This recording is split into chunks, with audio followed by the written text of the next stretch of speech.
Apa kamu di rumah sendirian? Aku baru saja melihat suamimu di sebuah kafe di pusat kota. Dia sedang duduk bersama 4 orang pria, membicarakan sesuatu. Dia terlihat sangat serius. Aku bingung. Dengan panik, aku menjawab, "Apa yang kakak bicarakan? Itu tidak mungkin. Suamiku sedang duduk bersamaku di sini." Aku syok ternyata. Sebelum ceritanya dimulai, silahkan tulis di kolom komentar dari daerah mana saja teman-teman yang menonton cerita ini. Jangan lupa like dan subscribe agar channel ini bisa semakin berkembang dan bisa mempersembahkan cerita yang lebih menarik lagi. Malam itu hening, hanya menyisakan suara televisi yang mengisi ruang tamu. Lisa bersandar nyaman di sofa, hijab bergonya yang biasa ia pakai di rumah sedikit miring. Di sebelahnya, Ardi, suaminya, duduk dengan tenang, matanya terfokus pada layar yang menampilkan sebuah film laga. Asap tipis mengepul dari cangkir teh hangat di atas meja. Ini adalah rutinitas mereka, sebuah ketenangan yang menenangkan di akhir hari yang panjang. Pukul 9 malam, jarum jam seolah bergerak lebih lambat, mengantarkan mereka pada istirahat. Lisa melirik Ardi, senyum tipis terukir di bibirnya. 3 tahun pernikahan mereka terasa damai. Ardi adalah pria yang pendiam, pekerja keras, dan sangat menyayanginya. Tiba-tiba, kedamaian itu pecah oleh dering ponsel Lisa. Ponsel itu bergetar hebat di atas meja kayu, menciptakan suara berisik yang mengagetkan. Lisa mengernyit, meraih ponselnya. Nama, Karina, tertera di layar. Kakaknya. Tidak biasanya Karina menelepon selarut ini, kecuali ada sesuatu yang penting atau darurat. "Halo, Kak," sapa Lisa, sedikit menurunkan volume televisi dengan remote. Hening sejenak di seberang sana, hanya terdengar embusan napas yang berat dan terburu-buru. "Lisa, kamu di mana? Kamu baik-baik saja?" Kening Lisa berkerut semakin dalam. "Aku di rumah, Kak. Nonton TV sama Ardi." "Kenapa?"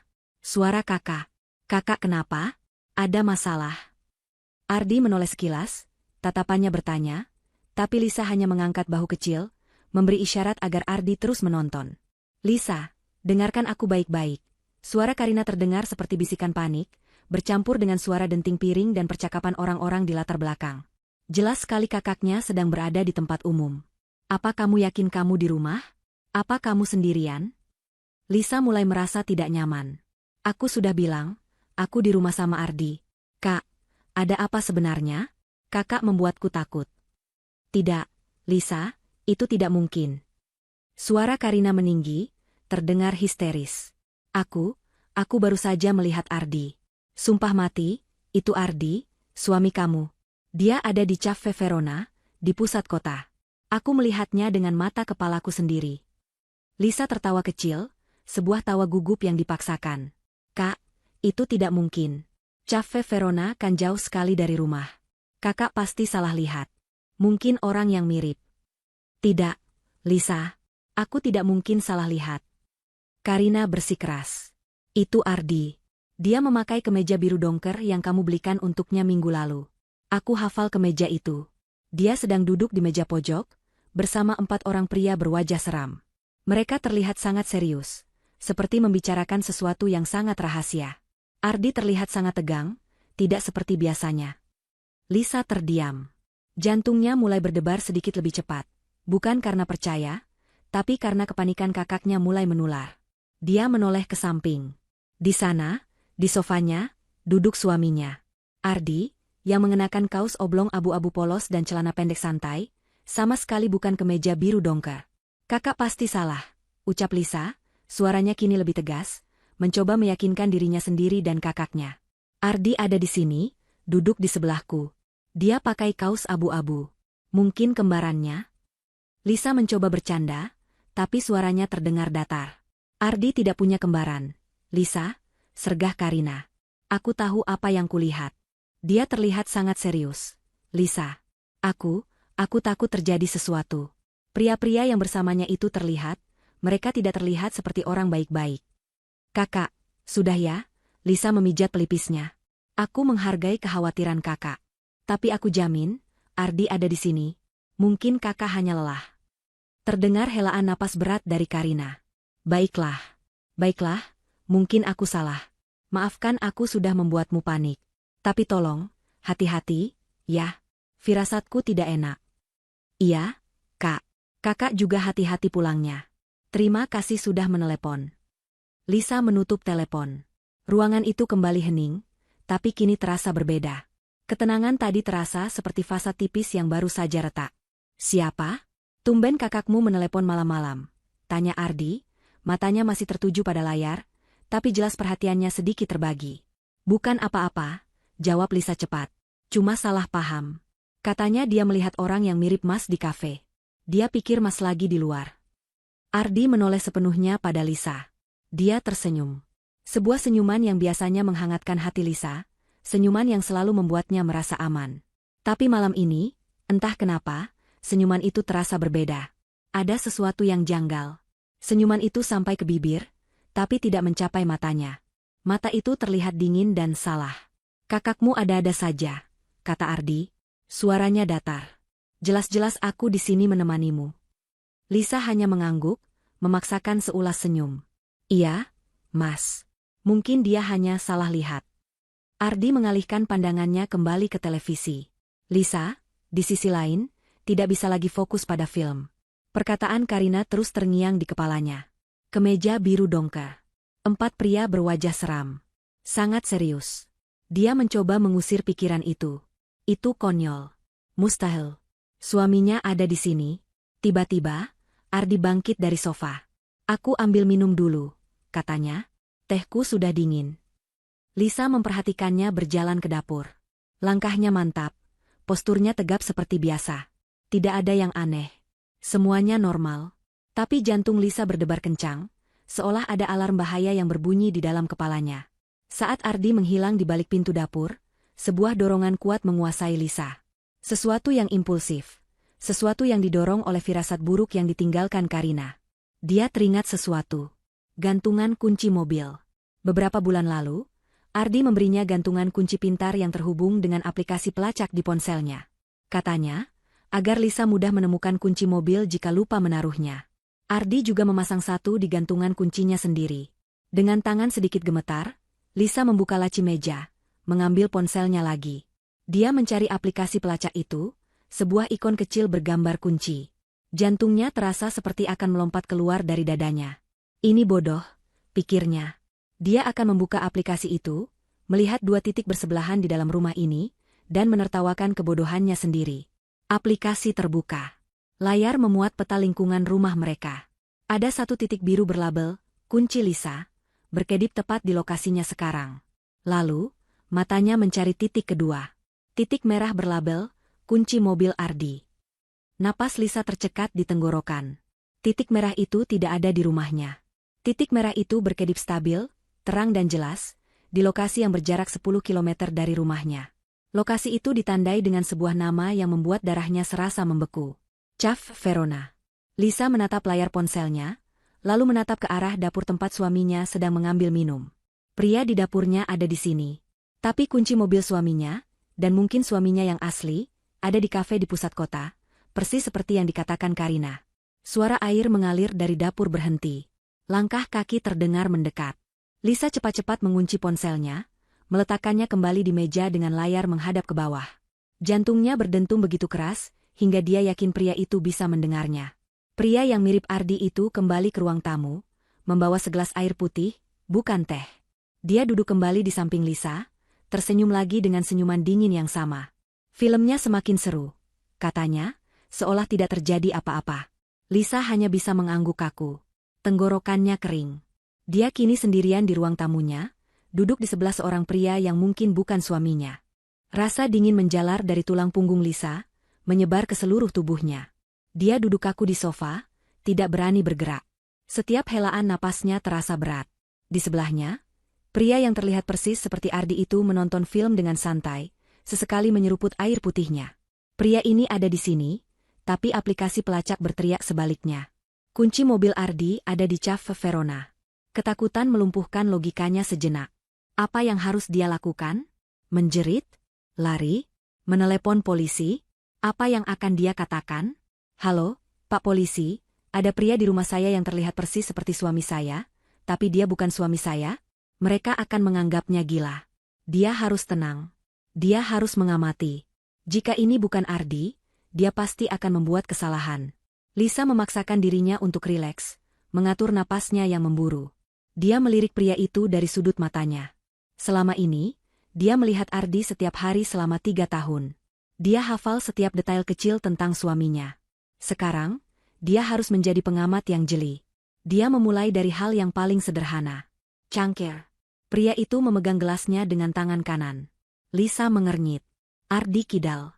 Suaminya melakukan segalanya dengan tangan kiri. Menulis, makan, bahkan memegang cangkir.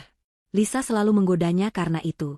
Pria ini, orang asing ini, memegang gelas dengan mantap di tangan kanannya. Jantung Lisa mencelos. Bagaimana mungkin dia tidak menyadari hal sebesar itu? Mungkin dia hanya sedang ingin menggunakan tangan kanannya? Tidak. Orang kidal tidak. Hanya ingin menggunakan tangan kanan mereka untuk sesuatu yang sudah menjadi kebiasaan. Pria itu merasakan tatapan Lisa.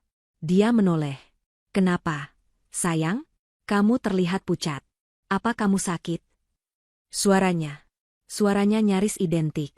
Nada bicaranya, intonasinya. Semuanya Ardi. Tapi pertanyaan itu, sayang? Ardi jarang memanggilnya, sayang. Dia lebih sering memanggil nama, Lisa, atau panggilan lucu yang hanya mereka berdua tahu. Sayang, terasa terlalu umum, terlalu palsu. Tidak apa-apa, Mas, jawab Lisa, berusaha agar suaranya tidak bergetar. Hanya sedikit pusing. Mungkin masuk angin. Mau kuambilkan minyak kayu putih? Tawarnya. Lisa menggeleng cepat. Tidak perlu. Sebentar lagi juga baikan. Dia kembali mengamati. Pria itu mengalihkan fokusnya ke televisi. Cara dia duduk. Ardi biasanya duduk sedikit merosot. Santai. Pria ini duduk lebih tegap, punggungnya lurus, seolah sedang waspada. Kemudian, matanya tertuju pada leher pria itu. Tepat di bawah garis rahang kanannya. Ada sesuatu yang kecil dan gelap. Tahi lalat. Tahi lalat kecil yang nyaris tak terlihat. Lisa menahan napas. Dia telah mencium leher suaminya ribuan kali. Dia tahu pasti. Ardi tidak punya tahi lalat di sana. Tidak pernah ada. Ini bukan Ardi. Kenyataan itu menghantamnya seperti gelombang air es. Pria yang duduk di sebelahnya, di dalam rumahnya, adalah orang asing. Seorang penipu. Lalu, di mana Ardi yang asli? Apa dia dalam bahaya? Apa dia bersama pria-pria berwajah seram di kafe itu? Atau, apakah Ardi yang asli adalah bagian dari rencana ini? Pikiran Lisa berkecamuk. Kepanikan murni mengancam akan mengambil alih. Dia harus keluar dari sini. Dia harus menghubungi Karina. Dia butuh bukti. Bukti yang lebih kuat daripada tahi lalat dan cara memegang gelas. Sesuatu yang bisa dia tunjukkan pada polisi, pada Karina. Sesuatu yang tak terbantahkan. Sebuah ide gila melintas di benaknya. Sebuah tes. Berisiko, tapi dia harus melakukannya. Dia menggeser tubuhnya sedikit, pura-pura mencari posisi yang lebih nyaman. Tangannya meraih gelas tehnya yang sudah dingin di atas meja. Dengan gerakan yang dibuat seolah-olah kikuk, dia menyenggol gelas itu. Prang! Gelas itu tidak pecah, tapi terguling, menumpahkan sisa teh dingin ke kemeja kaos abu-abu yang dikenakan pria itu. Ah! Pria itu melompat berdiri, kaget. Lisa menahan napas, menunggu reaksinya. Ardi yang asli, jika ketumpahan sesuatu, reaksinya bisa ditebak. Dia akan sedikit mengeluh, mungkin berkata, "Aduh, Lisa, hati-hati dong," tapi selalu dengan nada sabar. Lalu dia akan mengambil tisu dan membersihkannya tanpa drama. Pria ini bereaksi berbeda. Sialan, desisnya pelan, tapi cukup keras untuk didengar Lisa. Matanya berkilat marah sejenak, menatap noda teh di kaos abu-abunya. Itu hanya sesaat. Sedetik kemudian, ekspresinya berubah. Dia menatap Lisa, memaksakan senyum. Astaga, kamu mengagetkanku, Lis. Tidak apa-apa. Hanya air. Tapi Lisa sudah melihatnya. Kilatan amarah yang murni dan asing itu. Dan kata umpatan itu. Sialan. Ardi tidak pernah mengumpat. Tidak pernah, dalam situasi apapun. Dia pria yang sangat menjaga ucapannya. Maaf, Mas, maaf. Seru Lisa, memainkan perannya sebagai istri yang ceroboh. Tanganku licin. Sini, biar ku bersihkan. Tidak perlu, katanya cepat, nadanya sedikit terlalu tajam. Aku bisa ganti baju sendiri di kamar. Dia berbalik dan berjalan cepat menuju kamar tidur mereka. Lisa ditinggal sendirian di ruang tamu, tubuhnya gemetar hebat. Dia tidak punya banyak waktu. Dia meraih ponselnya. Tidak ada waktu untuk menelepon. Dia membuka kamera. Pria itu bisa kembali kapan saja. Dia perlu menunggu. Beberapa menit kemudian, yang terasa seperti selamanya, pria itu kembali. Dia sudah berganti kaos, kini memakai kaos hitam polos. Dia tampak lebih santai, seolah insiden tadi sudah dilupakan. Dia duduk kembali, tapi kali ini menjaga sedikit jarak dari Lisa. "Masih pusing?" tanyanya. "Sudah mendingan," jawab Lisa lirih. Mereka menonton televisi dalam keheningan yang menyesakkan. Lisa pura-pura fokus pada layar, tapi seluruh inderanya waspada. Setelah sekitar 20 menit, pria itu mulai menguap. "Aku mengantuk sekali malam ini," katanya, meregangkan tubuh. "Aku tidur di sofa saja, ya. Biar kamu bisa istirahat tenang di kamar kalau masih pusing." Ini aneh. Ardi tidak pernah tidur di sofa kecuali mereka sedang bertengkar hebat, dan itu sangat jarang terjadi. "Oh, tidak apa-apa, Mas. Aku..." "Sudah, tidak apa-apa," potongnya. "Aku tidur di sini saja." Dia berbaring, mematikan lampu meja di sebelahnya, menyisakan ruangan itu dalam cahaya temaram dari televisi. Dalam beberapa menit, terdengar suara dengkuran pelan. Lisa menunggu. 5 menit. 10 menit. Dia memastikan pria itu benar-benar tertidur. Jantungnya berdebar begitu kencang, memekakan telinga. Perlahan, sangat perlahan, dia bangkit dari sofa. Dia berjinjit, tidak menimbulkan suara sedikit pun. Dia meraih ponselnya. Dia berdiri di atas pria yang tertidur itu. Wajahnya terlihat damai dalam tidur, sangat mirip Ardi. Sangat mirip hingga membuat Lisa ragu sejenak. Tapi keraguan itu hilang saat matanya kembali tertuju pada tahi lalat kecil di lehernya. Dengan tangan gemetar hebat hingga nyaris menjatuhkan ponselnya, Lisa membuka aplikasi kamera. Dia menahan napas. Dia memposisikan kamera tepat di atas wajah pria itu, sedekat yang dia berani. Cahaya dari layar ponselnya sedikit menerangi wajah itu. Dia takut pria itu akan terbangun. Klik. Suara rana kamera terdengar sangat keras di ruangan yang hening.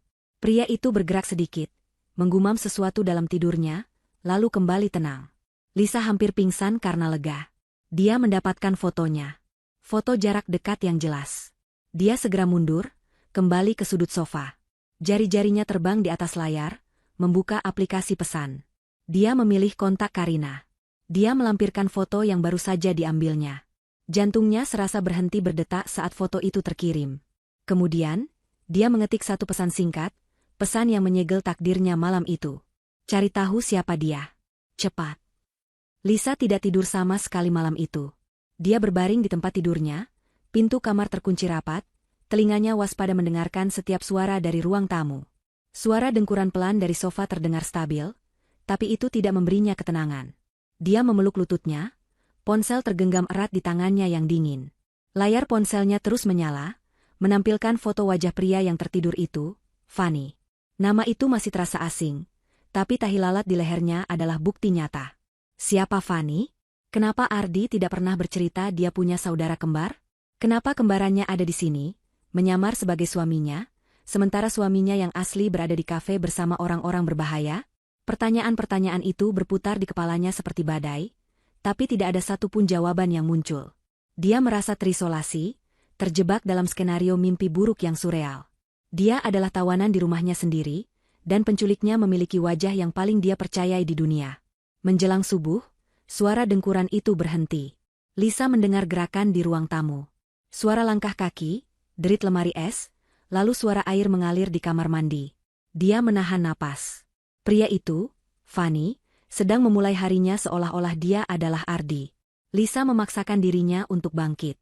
Dia harus bersandiwara. Hidupnya bergantung pada sandiwara ini.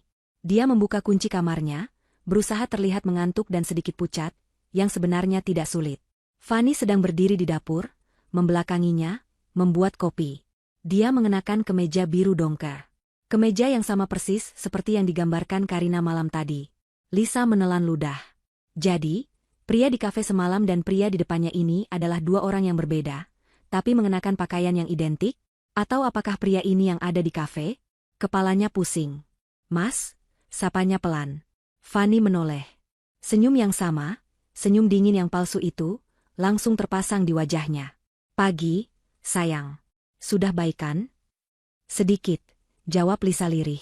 Mas mau sarapan apa? Biar kusiapkan. Tidak perlu. Aku sudah telat, kata Fanny, melirik jam di dinding. Ada rapat penting pagi ini. Aku minum kopi saja. Lisa mengamati gerakannya. Tangan kanan yang dominan itu menuang air panas ke cangkir. Mas berangkat jam segini? Tumben sekali. Proyek besar, jawab Fanny singkat, nadanya datar. Mungkin aku akan pulang sedikit terlambat malam ini. Jangan menungguku. Dia menyambar tas kerja yang tergeletak di meja makan. Tas kerja Ardi. Lisa mengangguk, berusaha terlihat seperti istri yang penurut. Hati-hati di jalan, Mas. Fanny menghampirinya. Sejenak, Lisa panik, takut pria itu akan menciumnya. Tapi Fanny hanya menepuk bahunya pelan. Jaga diri baik-baik. Kalau masih pusing, istirahat saja. Tepukan itu terasa asing.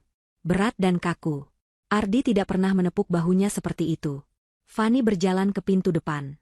Lisa mengikutinya dari belakang. Pria itu memakai sepatu Ardi, mengambil kunci mobil yang tergantung di dekat pintu. Kunci mobil yang mana? Lisa tidak tahu. Mungkin kunci cadangan. Pria itu keluar, menutup pintu di belakangnya. Lisa berlari ke jendela ruang tamu, mengintip dari balik tirai. Mobil Ardi menyala, lalu perlahan keluar dari garasi. Lisa memperhatikan baik-baik. Kantor Ardi berada di arah selatan dari rumah mereka. Mobil itu berbelok di ujung jalan, ke arah utara. Ke arah yang berlawanan dari kantor Ardi. Genggaman Lisa pada tirai mengerat. Kakinya lemas. Dia merosot ke lantai, punggungnya bersandar pada dinding di bawah jendela. Sendirian di rumah yang kini terasa asing dan dingin. Dia aman untuk sementara. Dia tidak menunggu lama. Ponselnya berdering keras, memecah kesunyian. Karina. Lisa. Suara kakaknya terdengar panik. Lebih panik dari semalam. Kamu di mana? Kamu aman? Pria itu masih di sana? Dia baru saja pergi, Kak, bisik Lisa, suaranya gemetar. Dia pergi ke arah yang salah. Bukan arah kantor Mas Ardi. Syukurlah kamu aman. Lisa, dengarkan aku, Karina terdengar kehabisan napas. Aku tidak tidur semalaman. Aku menghubungi beberapa kenalan lamaku yang punya akses ke data-data aneh. Foto yang kamu kirim? Ya Tuhan. Lisa? Siapa dia? Kak? Katakan padaku. Namanya Fanny, kata Karina, suaranya bergetar. Fanny Wijaya. Dia saudara kembar identik Ardi. Lisa menutup matanya. Wijaya. Nama keluarga Ardi. Jadi itu benar. Ardi. Ardi bilang padaku dia anak tunggal. Bisik Lisa. Dia berbohong. Selama ini dia berbohong padaku. Ini lebih buruk dari sekadar kebohongan. Lis, lanjut Karina. Fanny adalah aib keluarga. Catatannya penuh. Penipuan kecil-kecilan, pemalsuan dokumen, penggelapan. Dia menghilang 5 tahun lalu. Kabarnya kabur ke luar negeri setelah menipu rekan bisnis keluarganya sendiri. Dia seharusnya tidak ada di sini. Dan dia jelas tidak ada di sini untuk hal yang baik. Lisa merasakan mual naik ke tenggorokannya. Suaminya, pria yang tidur di sampingnya selama 3 tahun, telah membangun pernikahan mereka di atas kebohongan besar. Dan sekarang, saudara kembarnya yang seorang kriminal ada di rumahnya, menyamar sebagai suaminya. Lalu Ardi di mana? Kak, tanya Lisa putus asa. Apa Ardi yang di kafe semalam itu Ardi yang asli? Apa mereka bekerja sama? Aku tidak tahu, Lisa. Tapi itu sangat mungkin, jawab Karina. Jika Fanny ada di rumahmu untuk menjagamu tetap tenang, itu berarti Ardi sedang melakukan sesuatu di luar. Sesuatu yang melibatkan 4 pria berbahaya itu. Lisa, ini bukan lagi masalah rumah tangga. Ini konspirasi kriminal. Lisa mencoba mencerna informasi itu. Ardi dan Fanny, kembar identik. Satu menyamar di rumah, satu lagi bernegosiasi di luar. Tapi untuk apa? Apa yang mereka inginkan? Uang? Tebak Lisa. Tapi kami tidak punya banyak uang. Maksudku, kami hidup nyaman, tapi tidak kaya raya. Tabungan kami? Mungkin bukan uangmu, potong Karina. Mungkin sesuatu yang lain. Sesuatu yang ada di rumahmu. Pikirkan, Lisa. Adakah sesuatu yang berharga yang kamu simpan? Sesuatu yang mungkin diincar oleh Ardi? Lisa memutar otaknya. Perhiasan? Lukisan? Dokumen? Tidak ada. Rumah mereka adalah rumah biasa. Perabotannya? Tuh. Mata Lisa terbelalak ngeri. Dia bangkit berdiri, berjalan terhuyung menuju ruang kerja di lantai atas.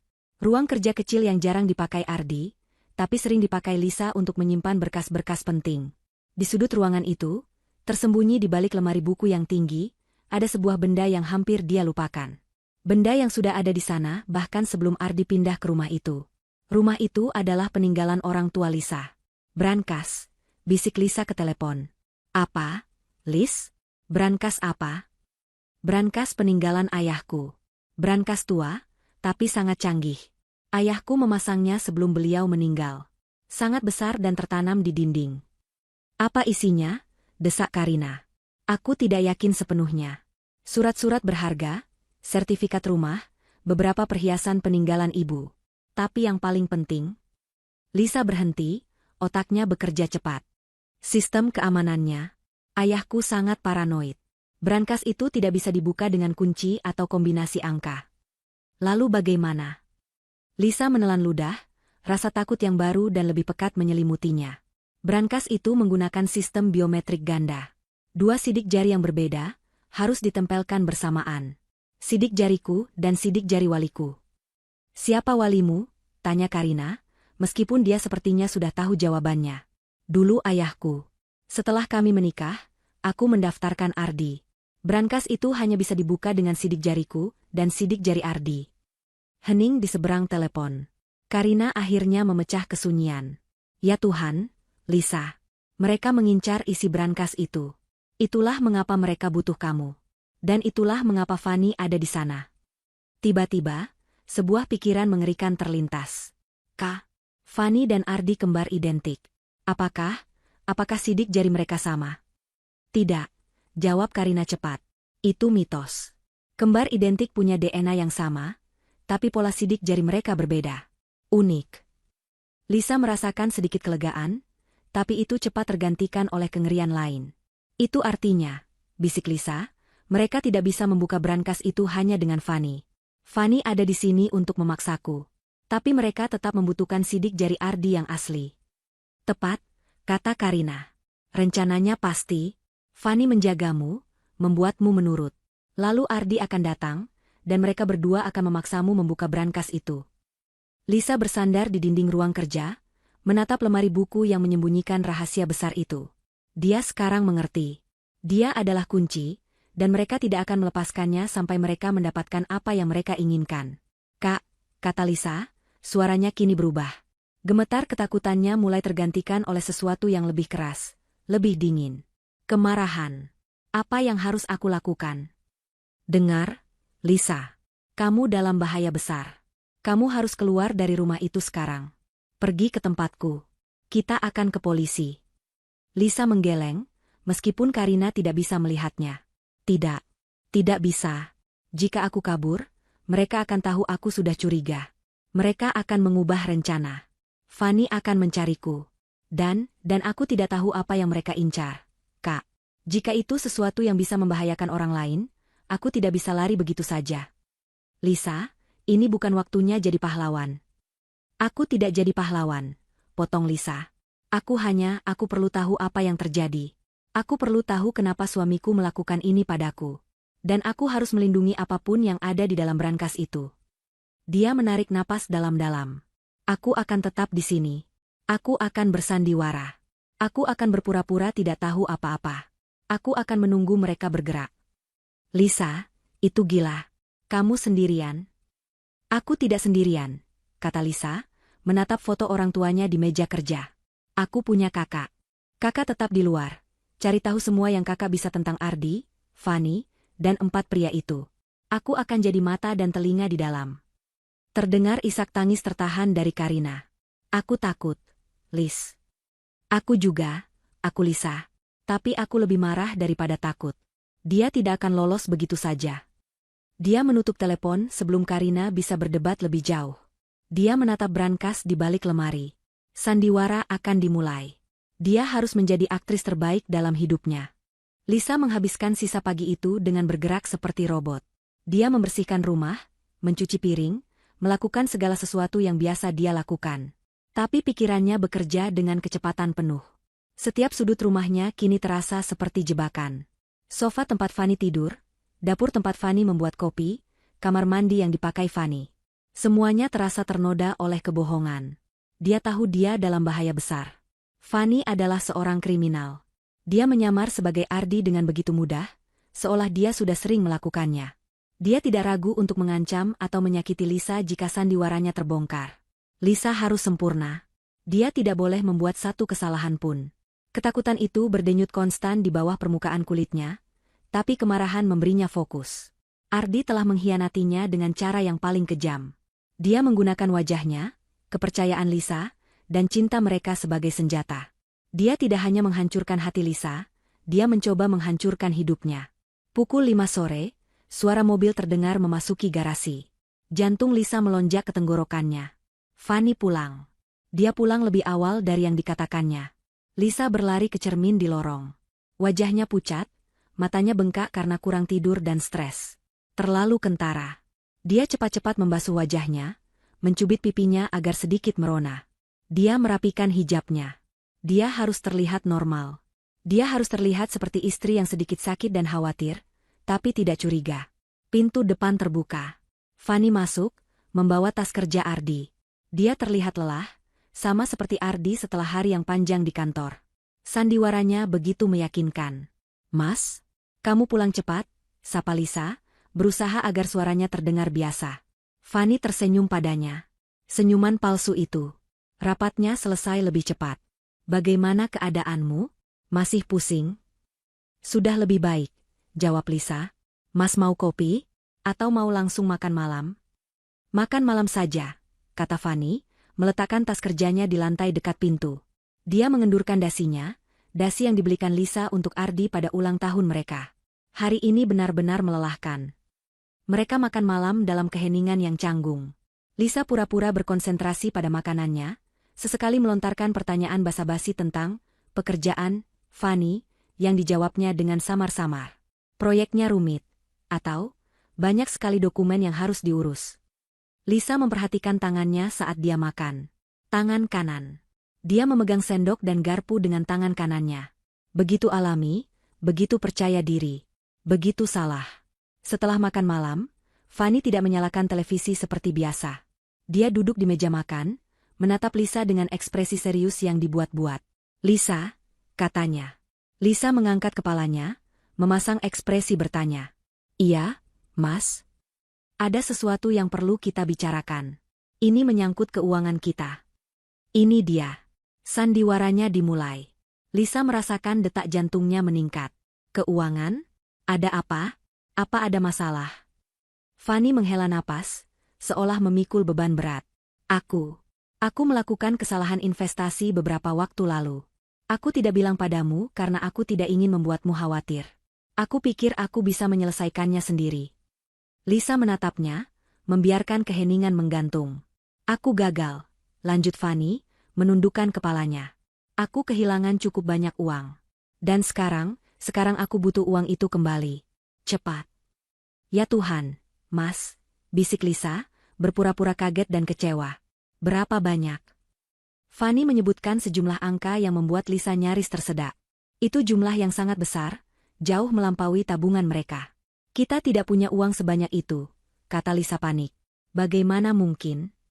"Aku tahu," potong Fanny, nadanya lembut dan membujuk. "Aku tahu kita tidak punya uang tunai sebanyak itu. Tapi kita punya aset." Mata Fanny beralih ke arah lantai atas, ke arah ruang kerja. Lisa mengikuti pandangannya. "Maksudmu perhiasan ibu?" tanya Lisa. "Bukan hanya itu," kata Fanny, kini menatap lurus ke mata Lisa. "Ayahmu, dia meninggalkan banyak surat berharga di brankas itu, kan? Sertifikat, mungkin obligasi? Aku tidak pernah bertanya detailnya karena aku menghargai privasimu. Tapi sekarang, kita dalam keadaan darurat, Liz." Dia mengulurkan tangan, menggenggam tangan Lisa di atas meja. Tangan kanannya. Sentuhannya terasa dingin seperti es. "Kita perlu membuka brankas itu. Malam ini, kita lihat apa yang bisa kita cairkan untuk menutupi hutang ini," bujuknya. Lisa menatapnya, membiarkan air mata ketakutan, yang kini sebagian adalah akting, sebagian nyata, menggenang di pelupuk matanya. Brankas itu, Mas, kita tidak pernah membukanya kecuali benar-benar perlu. Dan sekarang benar-benar perlu, kata Fanny, suaranya sedikit meninggi sebelum dia berhasil mengendalikannya. Dengar, aku tahu ini berat. Tapi ini satu-satunya cara. Kita lakukan bersama-sama. Hanya kita berdua. Kita buka, ambil apa yang perlu, lalu kita kunci lagi. Masalah selesai. Lisa harus mengulur waktu. Dia tidak bisa membukanya. Dia tidak tahu apa yang akan terjadi jika brankas itu terbuka. Tapi Mas. Lisa tergagap. Kuncinya? Kita tidak perlu kunci, kata Fanny tidak sabar. Itu pakai sidik jari kita, kan? Ayo, kita ke atas sekarang. Bukan itu, seru Lisa, menarik tangannya. Brankas itu, selain sidik jari, ada kunci manual darurat. Ayahku menyimpannya. Untuk berjaga-jaga kalau sistem biometriknya rusak. Fanny mengernyit. Jelas kali ini adalah informasi baru baginya. Dia tidak menduga akan ada hambatan. Kunci? Di mana kunci itu? Aku tidak menyimpannya, jawab Lisa, menunduk, pura-pura merasa bersalah. Ayahku menitipkannya pada ibuku. Setelah ibu meninggal, aku tidak pernah mengambilnya. Kunci itu masih ada di rumah lama ibu, di dalam kotak peninggalannya. Ini adalah kebohongan total. Tidak ada kunci manual. Tapi Fanny tidak tahu itu. Wajah Fanny menegang. Kilatan amarah yang sama seperti semalam melintas di matanya. Dia jelas frustrasi. Rumah ibumu? Yang di luar kota itu? Lisa mengangguk pelan. Iya. Maaf, Mas. Aku lupa soal kunci itu. Fanny mengepalkan tinjunya di atas meja sejenak, lalu memaksakan dirinya untuk rileks. Dia mengusap wajahnya. Tidak apa-apa. Bukan salahmu. Kamu tidak mungkin tahu ini akan terjadi. Dia bangkit dari kursi, mondar-mandir di dapur. Berpikir keras. Baiklah, katanya akhirnya. Besok pagi, kita pergi ke rumah ibumu. Kita ambil kuncinya, lalu kita selesaikan ini. Besok? Tanya Lisa. Tapi pekerjaanku? Izin sakit, kata Fanny tegas. Ini lebih penting. Sekarang, aku mau mandi. Aku pusing memikirkan ini. Fanny berjalan ke lantai atas, menuju kamar mandi utama. Lisa tetap duduk di meja makan, gemetar tak terkendali. Dia berhasil. Dia berhasil mengulur waktu, setidaknya 1 hari. Dia menatap tas kerja Ardi yang masih tergeletak di dekat pintu depan. Sebuah dorongan kuat menjalari dirinya. Fanny akan berada di kamar mandi setidaknya 15 menit. Ini adalah kesempatannya. Dia mendengar suara pancuran air dinyalakan di lantai atas. Cepat, dia bergerak ke pintu depan. Dia berjongkok di samping tas kerja itu. Tas kulit mahal yang dia berikan pada Ardi. Tangannya gemetar saat membuka resleting utamanya. Isinya seperti biasa. Laptop, beberapa map dokumen, agenda. Lisa mengobrak-abriknya dengan cepat. Tidak ada yang mencurigakan. Lalu dia memeriksa kantong samping. Ada dompet Ardi. Dia membukanya. Kosong. Tidak ada uang tunai, tidak ada kartu kredit. Aneh. Dia memeriksa kantong depan yang lebih kecil. Tangannya menyentuh sesuatu yang keras dan dingin. Bukan ponsel. Bukan kunci. Dia menariknya keluar. Itu adalah satu set kecil alat-alat logam aneh yang terbungkus gulungan kain hitam. Seperti peralatan dokter gigi, tapi lebih kasar. Alat pembobol kunci. Napas Lisa tercekat. Fanny tidak berniat menggunakan kunci. Dia akan mencoba membobol brankas itu. Kebohongan Lisa tentang kunci manual mungkin justru telah menyelamatkannya untuk sementara. Ada satu hal lagi di dalam kantong itu. Selembar kertas yang terlipat rapi. Lisa membukanya. Jantungnya serasa diremas. Itu adalah denah rumahnya. Denah yang digambar dengan tangan, sangat detail. Setiap ruangan diberi label. Dan di lantai atas, di ruang kerja, ada satu titik yang dilingkari dengan spidol merah. Tepat di lokasi brankas ayahnya. Suara pancuran air di lantai atas tiba-tiba berhenti. Lisa panik. Dengan tangan gemetar, dia memasukkan kembali alat pembobol dan denah itu ke dalam tas, menutup resletingnya, dan berlari kembali ke meja makan. Dia duduk tepat pada waktunya. Beberapa detik kemudian, langkah kaki Fanny terdengar di tangga. Lisa gemetar hebat. Denah rumahnya, alat pembobol kunci. Fanny tidak pernah berniat pergi ke rumah ibunya. Dia tidak membutuhkan kunci manual. Dia berbohong untuk menjaga Lisa tetap tenang, sementara dia mungkin menunggu waktu yang tepat untuk membobol brankas itu. Atau, lebih buruk lagi, menunggu Ardi datang. Kebohongan Lisa tentang kunci itu secara tidak sengaja telah memberinya waktu, tapi dia tahu waktu itu hampir habis. Dia harus keluar dari rumah ini. Dia harus bertemu Karina. Sekarang, Fanny menuruni tangga, mengenakan jubah mandi Ardi, rambutnya basah.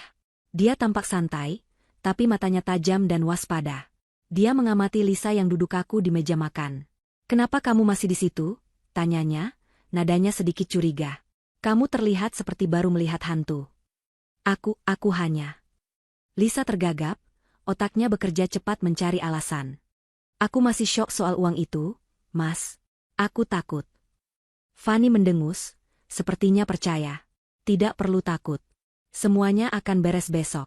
Sekarang, ayo kita tidur." "Aku akan membereskan dapur dulu," kata Lisa cepat, bangkit berdiri. Dia membutuhkan sebuah rencana. Sebuah pengalih perhatian. Dia berjalan ke wastafel cuci piring, tangannya gemetar begitu hebat hingga dia nyaris tidak bisa memegang apapun.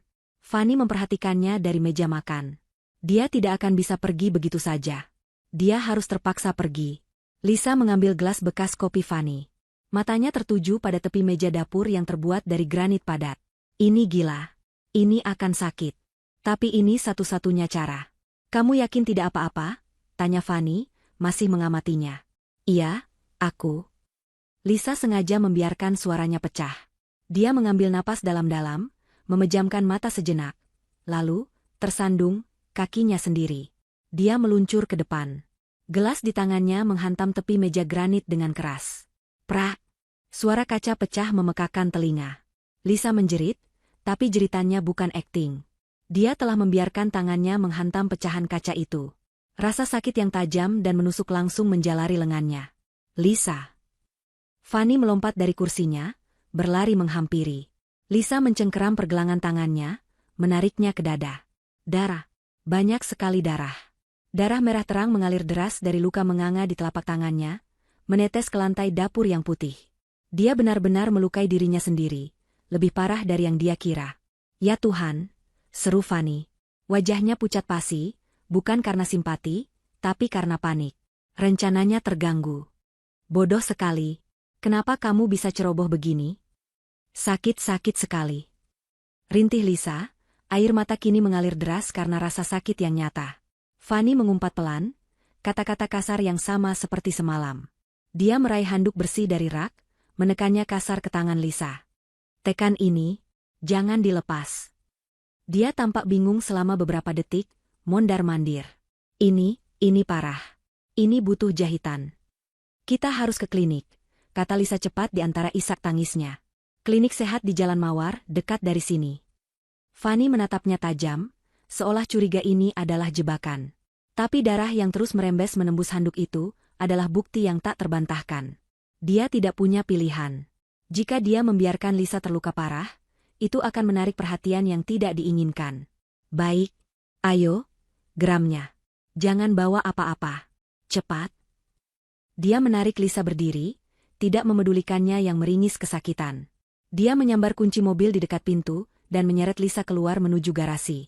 Di dalam mobil, Lisa terus menekan handuk di tangannya, rasa perih berdenyut hebat. Fanny mengemudi dengan kecepatan tinggi, rahangnya mengeras karena marah. Ponselku ketinggalan di dapur," kata Lisa, suaranya lemah. "Tidak penting," balas Fanny ketus. "Tapi aku harus menelepon klinik. Memberitahu mereka kita akan datang." "Aku tidak mau menunggu," seru Lisa, nadanya dibuat histeris. "Aku takut jarum suntik. Mas, tolong." Fanny menggeram frustrasi. "Berisik. Nanti aku yang urus. Tolong, Mas pakai ponsel Mas saja. Aku mohon." Pinta Lisa, menangis. Fanny, yang jelas ingin perjalanan ini selesai secepat mungkin, meraih ponselnya dari saku dashboard dengan satu tangan. "Nih, cepat telepon. Jangan lama-lama." Dia menyodorkan ponsel itu pada Lisa. Tangan Lisa yang tidak terluka gemetar saat menerimanya. Dia pura-pura kesulitan membuka kunci layar. "Apa kuncinya?" "Tanggal lahirku," bentak Fanny. Lisa tertegun. "Tanggal lahir Ardi." Tentu saja. Dia memasukkan angkanya. Layar terbuka. Dia dengan cepat membuka papan panggilan. Dia tidak tahu nomor klinik sehat. Tapi dia tahu nomor Karina. Nomor kakaknya ada di panggilan cepat nomor 2. Dia menekan tombol 2 dan menahannya. Ponsel itu mulai memanggil Karina. Cepat, desak Fanny. Lisa menempelkan ponsel itu ke telinganya. Jantungnya berdebar kencang. Kumohon angkat, Kak. Halo? Suara Karina terdengar mengantuk di seberang sana. Halo, klinik sehat? Ucap Lisa dengan suara keras dan gemetar. Tolong. Tolong saya. Lisa? Ada apa ini? Kenapa? Saya dalam perjalanan ke sana. Potong Lisa, mengabaikan pertanyaan Karina. Saya jatuh di dapur. Tangan saya luka parah kena pecahan kaca. Darahnya banyak sekali. Saya di Jalan Mawar, hampir sampai. Tolong siapkan ruang tindakan. Saya takut sekali dijahit. Hening sejenak.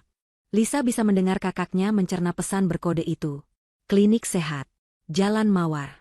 Takut dijahit. Baik, Ibu. Suara Karina akhirnya kembali, kini terdengar profesional dan waspada. Kami akan siapkan. Anda bersama siapa? Suami saya yang mengantar. Baik. Kami tunggu. Harap tenang, kata Karina, lalu menutup telepon.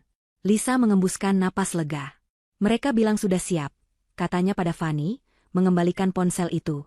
Fanny mengambilnya tanpa berkata apa-apa. Beberapa menit kemudian, mereka tiba di klinik kecil yang sepi itu. Fanny memarkir mobil dengan sembarangan.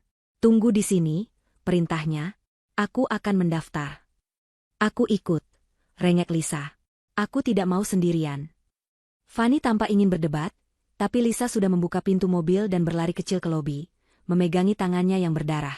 Fanny mengumpat dan mengikutinya dari belakang. Di meja resepsionis, Fanny mulai mengisi formulir. Saat itulah Lisa melihatnya. Sosok yang familiar di lorong menuju kamar kecil. Karina. Mas, aku mau ke kamar kecil dulu. Aku mual, kata Lisa, memegangi perutnya. Sekarang? Fanny menatapnya tidak percaya. Aku mau muntah. Fanny mendecakkan lidahnya. Cepat, aku tunggu di sini. Lisa segera berlari kecil ke lorong, berbelok ke kamar kecil wanita. Begitu pintu tertutup, Karina keluar dari salah satu bilik. Wajahnya pucat karena khawatir. Lisa, tanganmu. Ya Tuhan, apa yang kamu lakukan? Desah Karina, memeriksa luka Lisa. Tidak ada waktu, Kak, kata Lisa cepat, napasnya terengah. Dia Fanny, kembaran Ardi. Mereka mengincar brankas ayah. Mereka pikir isinya surat berharga. Fanny ada di rumah menjagaku, sementara Ardi yang asli ada di kafe semalam. Bersama 4 pria. Aku tahu, kata Karina cepat. Aku sudah mencari tahu. Keempat pria itu bukan rekan bisnis baru, Liz. Mereka adalah investor lama yang pernah ditipu habis-habisan oleh Ardi. Ini bukan kesepakatan baru. Ini adalah kesepakatan pembayaran utang. Pembayaran utang? Ya. Ardi jelas sudah menipu mereka bertahun-tahun lalu. Sekarang mereka menagihnya. Ardi pasti menjanjikan mereka kompensasi besar dari brankas itu untuk membayar utangnya, dan mungkin untuk mendapatkan modal baru. Jadi mereka semua bekerja sama. Awalnya aku pikir begitu, kata Karina, matanya berkilat. Tapi aku melakukan sesuatu yang nekat. Aku menghubungi salah satu dari mereka. Yang paling vokal, namanya Pak Dharma. Dia yang paling hancur bisnisnya karena Ardi. Kakak apa? Aku tidak punya pilihan. Aku meyakinkannya bahwa Ardi mungkin menipu semua orang, termasuk dia dan rekan-rekannya. Aku bilang padanya Ardi punya kembaran. Dia kaget. Dia tidak tahu. Apa katanya? Dia setuju untuk mendengarkan. Dia bilang Ardi memang berjanji akan menyelesaikan semuanya malam ini. Di rumahmu. Tepat saat itu, ponsel Lisa yang ada di saku jubah mandinya, dia lupa telah membawanya, bergetar. Fanny tidak menyadarinya karena panik. Lisa buru-buru mengeluarkannya. Sebuah pesan dari nomor yang tidak dikenal. Karina benar. Suamimu menipuku 2 kali. Malam ini dia janji kompensasi di rumahmu. Aku tidak akan tertipu lagi. Lisa menatap Karina. Dharma. Dia jadi sekutu kita. Lisa. Cepat. Terdengar suara Fanny mengetuk pintu kamar kecil. Dokter sudah siap. Aku datang, teriak Lisa. Dia menatap kakaknya. Kak, pulang. Kunci pintumu. Aku akan mengabarimu. Lisa, tidak. Ikut denganku. Kita ke polisi sekarang. Percuma, bisik Lisa. Ini kata-kataku melawan dua pria yang identik. Mereka akan bilang aku histeris. Kita harus menjebak mereka. Dengan Pak Dharma, kita punya kesempatan. Lisa. Pergi, Kak. Percaya padaku. Lisa memeluk kakaknya erat, lalu mendorongnya masuk ke bilik. Dia membasuh wajahnya, lalu membuka pintu, memasang wajah paling kesakitan yang dia bisa. Fanny berdiri di sana, wajahnya seperti badai. Lama sekali. Ayo. Lisa mengikutinya ke ruang tindakan. Sandiwara ini baru saja naik level yang jauh lebih berbahaya. Perjalanan pulang dari klinik terasa tegang. Tangan Lisa kini terbungkus perban tebal, berdenyut nyeri. Dia mendapatkan 8 jahitan. Fanny tidak banyak bicara, hanya mengetukkan jarinya di setir mobil dengan ritme yang tidak sabar. Jelas sekali, cedera Lisa telah merusak rencananya. Kita tetap ke rumah ibumu besok, kata Fanny tiba-tiba, memecah kesunyian saat mereka memasuki jalan menuju rumah. Lisa menatapnya, pura-pura terkejut. Tapi tanganku, Mas. Tanganmu tidak apa-apa. Kita hanya perlu mengambil kunci, katanya tajam. Rencana tidak berubah. Lisa mengangguk pelan. Tentu saja rencananya tidak berubah. Dia tahu Fanny berbohong. Mereka tidak akan pernah pergi ke rumah ibunya. Fanny hanya mengatakan itu untuk membuatnya tetap patuh. Konfrontasi yang sebenarnya akan terjadi malam ini. Kedatangan Ardi yang asli dan para investor. Begitu sampai di rumah, Fanny mengantar Lisa ke kamar tidur. Istirahat, perintahnya. Jangan banyak bergerak. Aku ada beberapa urusan yang harus kuselesaikan di ruang kerja. Lisa mengernyit. Ruang kerja? Ya. Menelepon klien, jawab Fanny singkat, lalu menutup pintu kamar Lisa, meninggalkannya sendirian. Lisa tidak mendengarnya mengunci pintu. Dia menunggu beberapa menit, lalu mengendap-endap ke pintu, membukanya sedikit. Fanny tidak ada di lorong. Dia mendengar suara samar dari ruang kerja di lantai atas. Dia tahu apa yang sedang dilakukan Fanny. Dia sedang memeriksa brankas itu. Mungkin mencoba alat pembobol kuncinya. Lisa kembali ke kamar. Dia harus memikirkan isinya. Apa yang sebenarnya ada di dalam brankas itu? Dalam percakapan singkat di kamar mandi klinik, Karina telah menjelaskan teorinya. Ini bukan hanya tentang perhiasan atau sertifikat rumah. Ayah mereka, sebelum meninggal, adalah seorang auditor forensik yang sangat teliti. Dia sedang mengerjakan sebuah kasus besar, investigasi penipuan besar-besaran yang melibatkan perusahaan multinasional. Ayah Ardi dan Fanny, bisik Karina saat itu. Ayah kita sedang menyelidiki perusahaan ayah mereka. Ayah curiga ada penggelapan pajak besar-besaran dan pencucian uang. Lisa terdiam ngeri. Jadi, di dalam brankas itu, ayah bilang dia menyimpan polis asuransinya di sana, kata Karina. Aku pikir itu hanya istilah. Tapi sekarang aku yakin. Yang ada di dalam brankas itu bukan hanya aset. Liz. Itu adalah buku catatan asli ayah. Bukti investigasinya. Mungkin satu-satunya salinan. Sekarang semuanya masuk akal. Ini bukan hanya tentang uang untuk membayar utang. Ini tentang menghancurkan bukti.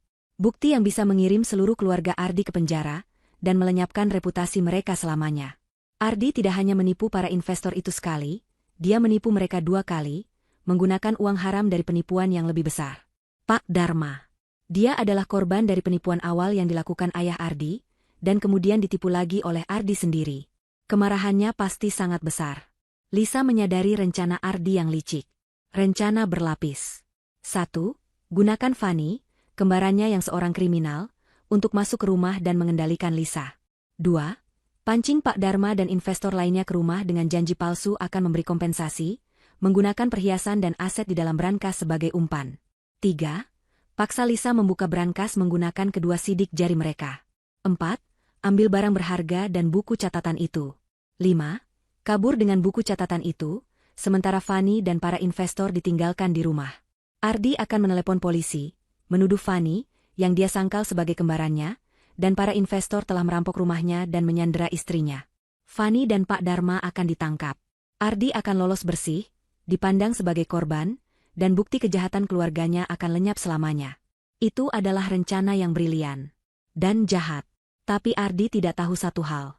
Lisa tahu rahasia brankas itu. Lisa meraih ponselnya. Dia harus menghubungi Pak Dharma dan Karina. Dia mengetik pesan cepat di grup yang baru dibuatnya. Ke Karina, Pak Dharma isi, rencana berubah. Ardi akan menjebak kalian semua. Dia mengincar buku Ledger, bukan hanya uang. Dia akan menumbalkan Fanny dan kalian semua. Ikuti rencanaku jika kalian mau keadilan dan uang kalian kembali. Dia kemudian pergi ke dapur. Fanny masih sibuk di ruang kerja. Lisa membuat segelas susu hangat. Tangannya yang diperban membuatnya terlihat kikuk. Dia membutuhkan alasan untuk berada di dapur. Sambil menunggu susu hangat, dia mengetikkan instruksi lebih lanjut. Ardi akan memintaku membuka brankas. Aku akan membukanya. Kalian akan melihat perhiasan dan surat-surat. Tapi buku catatan itu tidak ada di sana. Ada kompartemen rahasia. Aku butuh pengalih perhatian besar tepat saat brankas terbuka. Pak Dharma, Anda harus memicu pertengkaran dengan Ardi. Buat dia panik. Pesan terkirim. Ayahnya memang paranoid. Brankas itu memiliki dasar palsu. Sebuah panel logam tipis yang hanya bisa dibuka dengan menekan saklar tersembunyi di dalam dinding brankas, di sudut kiri atas. Sangat sulit ditemukan kecuali kau tahu di mana mencarinya. Di bawah dasar palsu itulah buku catatan ayahnya yang asli tersimpan aman. Umpan di bagian atas, perhiasan, beberapa tumpuk sertifikat tua, hanyalah kamuflase. Lisa mendengar langkah kaki di tangga. Fanny turun. Wajahnya muram. Jelas dia gagal membobol brankas itu. Bagaimana tanganmu? Tanyanya, suaranya datar.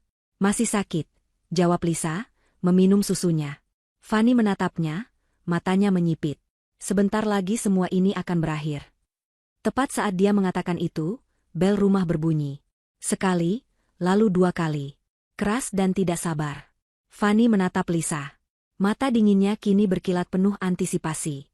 Dia tersenyum, senyum yang sama sekali tidak terlihat seperti Ardi. Senyum seorang predator. Mereka di sini, katanya pelan. Ayo.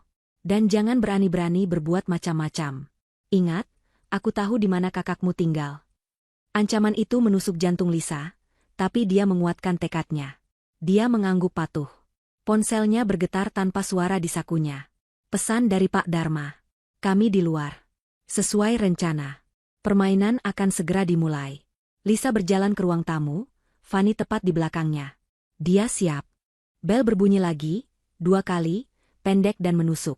Fanny mencengkeram lengan Lisa yang sehat, jarinya menekan keras, seolah mengingatkannya akan ancaman tadi. Ingat, Lisa, kakakmu. Lisa mengangguk kaku. Jantungnya berdebar sangat kencang hingga terasa sakit di dadanya.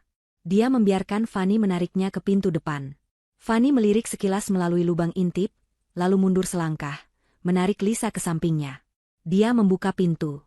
Wajah pertama yang dilihat Lisa adalah wajah suaminya. Ardi. Ardi yang asli. Dia tampak lelah, kemeja biru dongkernya, yang kini Lisa sadari sengaja disamakan dengan Fanny, sedikit kusut. Dia membawa tas ransel hitam yang disampirkan di satu bahu. Di belakangnya, berdiri 4 pria lain. Mereka semua berwajah keras, mengenakan jaket, dan tampak tegang. Pria yang berdiri paling depan, yang menatap lurus ke dalam rumah dengan mata tajam, pastilah Pak Dharma. Ardi melangkah masuk. Lisa, aku. Kalimatnya terhenti. Matanya tertuju pada Fanny yang berdiri di samping Lisa. Ardi tidak terlihat kaget melihat kembarannya. Dia jelas mengharapkan Fanny ada di sana.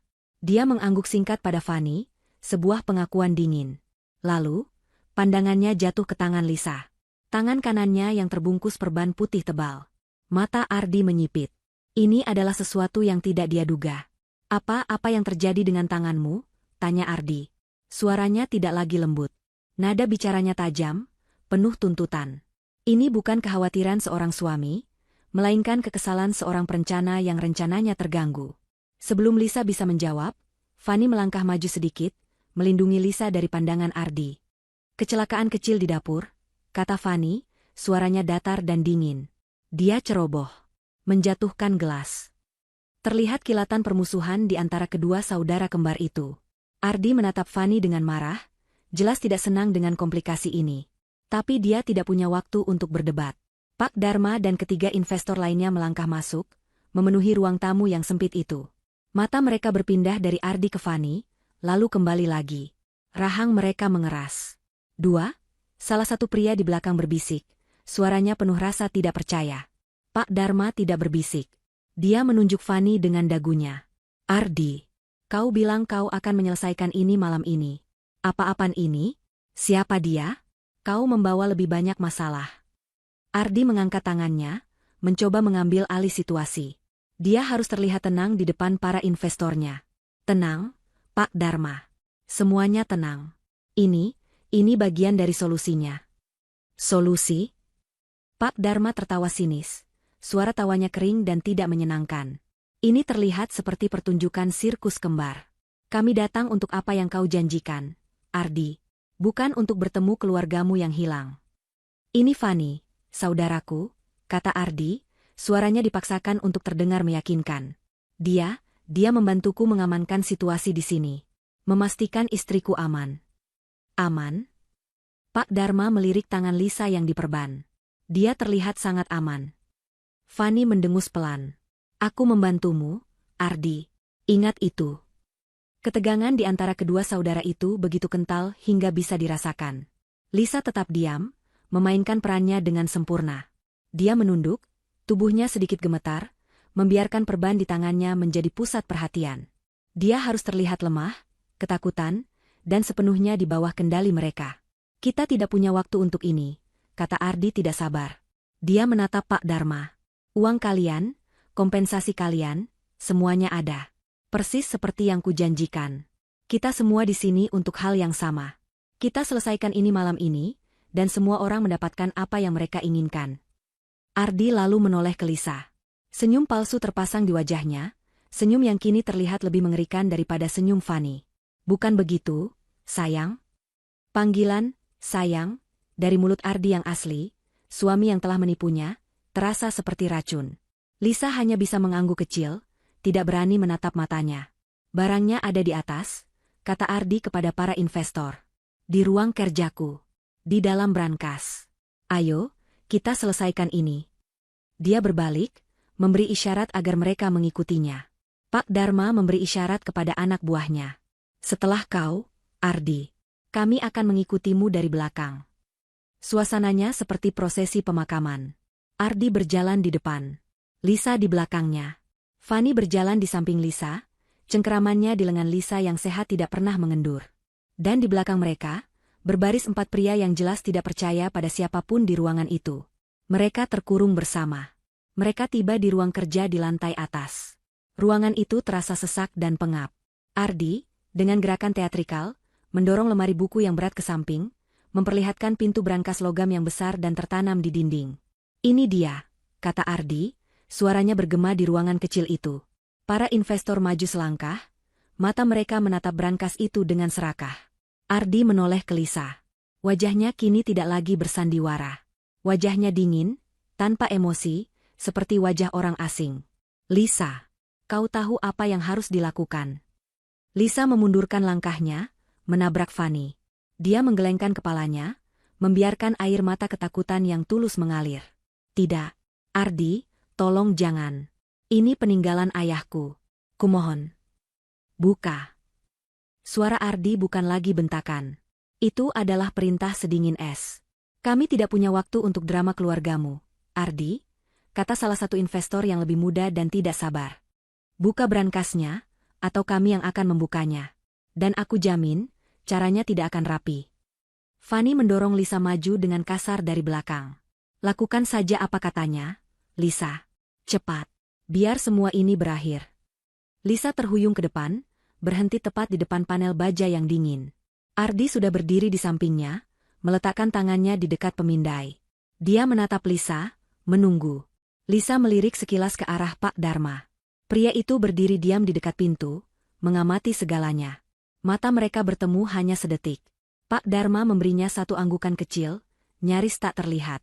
Isyarat telah diberikan. Waktunya telah tiba. Lisa menarik napas gemetar, mengangkat tangan kirinya yang sehat ke arah pemindai biometrik. Ruangan itu hening sekali. Hanya terdengar suara napas yang tertahan. Lisa menempelkan ibu jari kirinya yang gemetar ke pemindai kaca yang dingin. Sebuah bunyi bip pelan terdengar, dan lampu kecil di atasnya berubah dari merah menjadi hijau. Sekarang, Mas, bisik Lisa, suaranya pecah. Ardi tidak membuang waktu. Dia menempelkan ibu jarinya ke pemindai kedua. Terdengar bunyi klik mekanis yang berat dari dalam dinding, diikuti oleh desisan hidrolik yang memuaskan.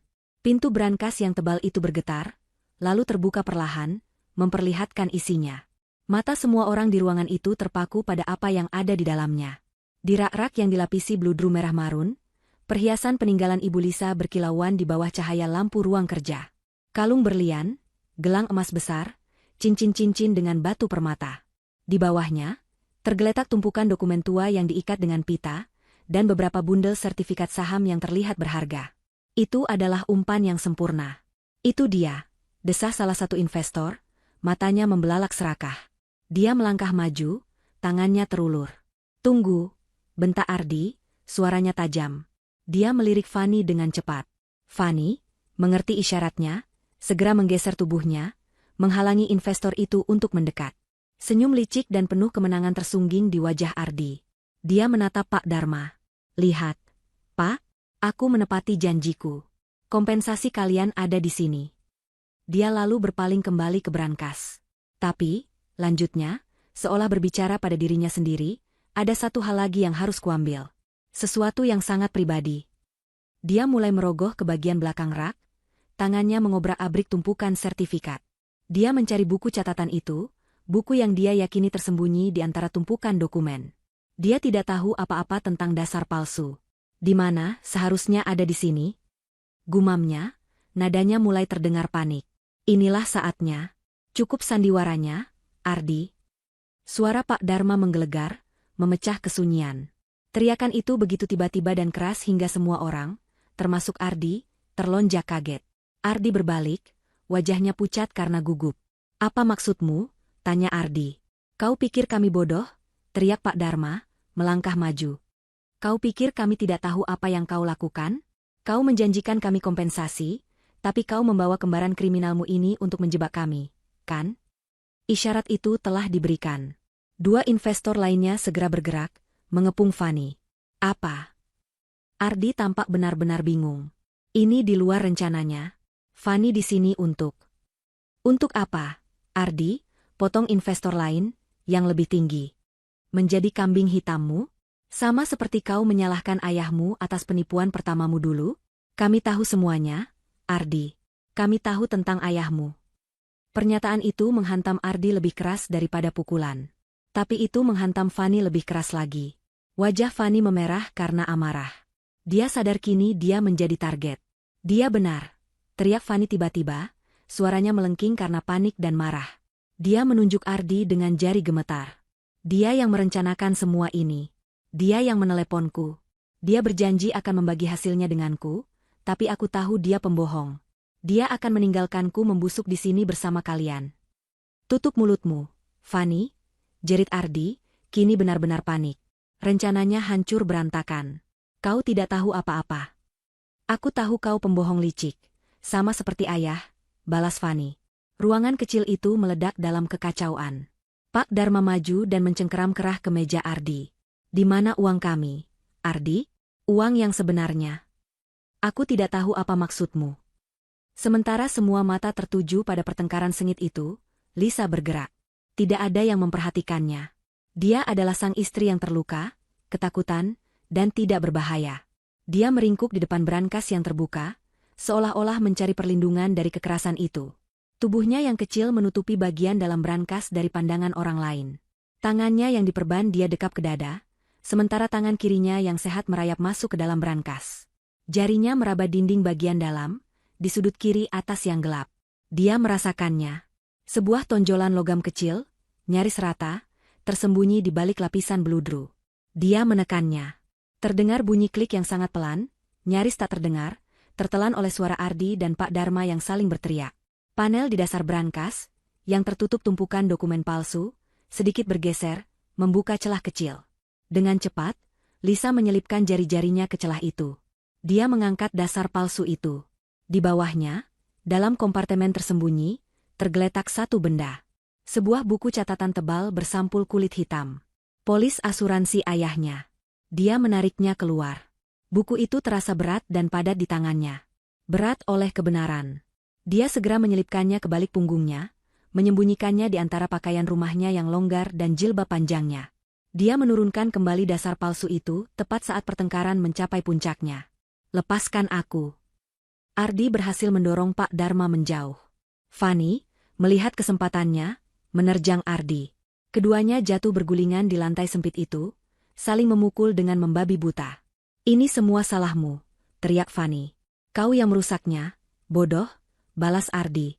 Tiba-tiba, investor yang paling muda dan paling gugup, yang sejak tadi diam di dekat pintu, melakukan sesuatu yang mengubah segalanya. Dia merogoh ke balik jaketnya dan menarik keluar sepucuk pistol hitam. Diam, teriaknya, suaranya melengking karena panik. Dia mengacungkan pistol itu ke udara. Seketika, ruangan itu hening. Ardi dan Fanny berhenti bergulat, napas mereka terengah-engah. Pak Dharma membeku. Mata Ardi tertuju pada pistol itu. Ekspresi paniknya perlahan berubah. Senyum sinis dan dingin yang mengerikan terbentuk di wajahnya yang memar. Dia melihat jalan keluar baru. Dia mendorong Fanny menjauh darinya. Bagus, katanya pada pria bersenjata itu. Rencana yang bagus. Sekarang, berikan pistol itu padaku. Investor itu ragu, menatap Pak Dharma. Apa? Berikan padaku. Ardi melangkah maju, mencoba merebut senjata itu. Tapi sebelum Ardi bisa meraihnya, Fanny, dengan gerakan putus asa terakhir, melakukan hal yang tak terduga. Dia menyambar vas porselen berat dari atas meja tulis di sampingnya, dan dengan sekuat tenaga, menghantamkannya ke bagian belakang kepala Ardi. Suara retakan yang mengerikan terdengar. Mata Ardi membelalak kaget. Dia terhuyung sejenak, lalu ambruk ke lantai seperti boneka kain, dan tidak bergerak lagi. Pingsan. Ruangan itu kembali hening, lebih hening dari sebelumnya. Fanny berdiri terengah-engah, pecahan vas masih tergenggam di tangannya, menatap tubuh saudara kembarnya yang terkapar. Pria bersenjata itu masih mengacungkan pistolnya, tapi tangannya kini gemetar hebat. Pak Dharma menatap Fanny, lalu ke Ardi yang pingsan, lalu ke Lisa. Lisa berdiri kaku, buku catatan ayahnya menekan punggungnya dengan aman. Rencana Ardi telah gagal total. Tapi kini, dia terjebak di ruangan kecil bersama 4 pria yang putus asa, seorang kriminal yang baru saja menyerang saudaranya, dan sepucuk senjata api. Keheningan yang pecah di ruang kerja itu terasa lebih berat daripada kebisingan sebelumnya. Suara terengah-engah Fanny adalah satu-satunya yang terdengar, bercampur dengan desisan samar dari pintu brankas yang masih terbuka. Ardi terbaring tak bergerak di lantai, genangan darah kecil mulai terbentuk di bawah kepalanya. Pak Dharma dan 2 rekannya membeku, mata mereka terpaku pada tubuh Ardi. Pria keempat, Roni, si pemegang senjata, kini gemetar begitu hebat hingga pistol di tangannya bergetar liar. Matanya yang panik beralih dari Ardi ke Fanny. Kau membunuhnya? Bisik Roni, suaranya melengking ketakutan. Kau membunuh suaminya. Fanny menjatuhkan pecahan vas yang masih dipegangnya. Benda itu berdentang di lantai. Aku tidak bermaksud. Dia tergagap, mundur selangkah menjauhi tubuh kembarannya. Dia pantas mendapatkannya. Dia yang menyeretku ke sini. Dia akan menjebak kita semua. Kalian dengar sendiri tadi. Diam, teriak Roni, kini mengarahkan pistol itu lurus ke dada Fanny. Kau baru saja mengubah ini dari perampokan menjadi pembunuhan. Aku bukan perampok. Fanny menjerit, mengangkat tangannya. Aku korban seperti kalian. Hentikan. Suara itu pelan, nyaris seperti rintihan, tapi di ruangan yang tegang itu, suara itu terdengar seperti teriakan. Semua kepala menoleh ke arah Lisa. Dia masih berdiri di dekat brankas, tubuhnya gemetar, perban di tangannya kini ternoda sedikit darah baru karena gerakan cepatnya tadi. Air mata mengalir di pipinya, tapi matanya tidak lagi menunjukkan ketakutan. Matanya dingin, tajam, dan penuh perhitungan. Dia benar, bisik Lisa, menunjuk Fanny. Fanny menatapnya dengan bingung. Lisa mengalihkan pandangannya ke Pak Dharma. Suamiku, Ardi, dia yang merencanakan segalanya. Dia berbohong padaku. Dia berbohong pada Fanny. Dan dia berbohong pada kalian. Apa maksudmu? Tanya Pak Dharma, suaranya serak. Pistol Roni masih teracung, tapi perhatian Pak Dharma kini sepenuhnya pada Lisa. Dia tahu kalian mengejarnya karena utang lama, kata Lisa, suaranya semakin kuat. Dia menjanjikan kalian isi brankas ini sebagai kompensasi. Tapi itu hanya umpan. Umpan? Dia tidak pernah berniat membiarkan kalian pergi dengan apapun, lanjut Lisa. Dia akan mengambil apa yang sebenarnya dia inginkan dari brankas ini, lalu dia akan pergi. Dia akan menelepon polisi dan melaporkan bahwa rumahnya dirampok oleh kalian, dan oleh dia. Lisa menunjuk Fanny lagi. Ardi akan menjadi korban yang malang. Kalian, dan saudara kembarnya yang seorang kriminal, akan menjadi pelakunya.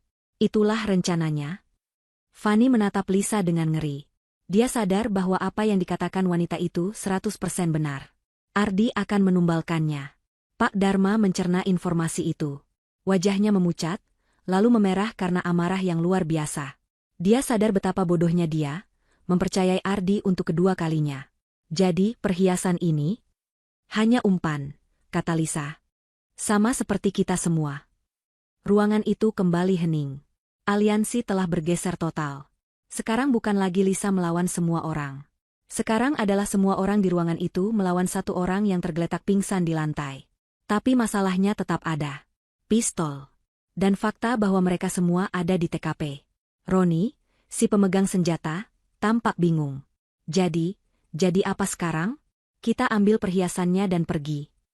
Tidak, kata Fanny dan Pak Dharma bersamaan. Jika kita pergi, kata Pak Dharma logis, kita tetap akan jadi buronan. Ardi akan bangun dan menceritakan versinya. Aku tidak akan dipenjara karena dia, teriak Fanny.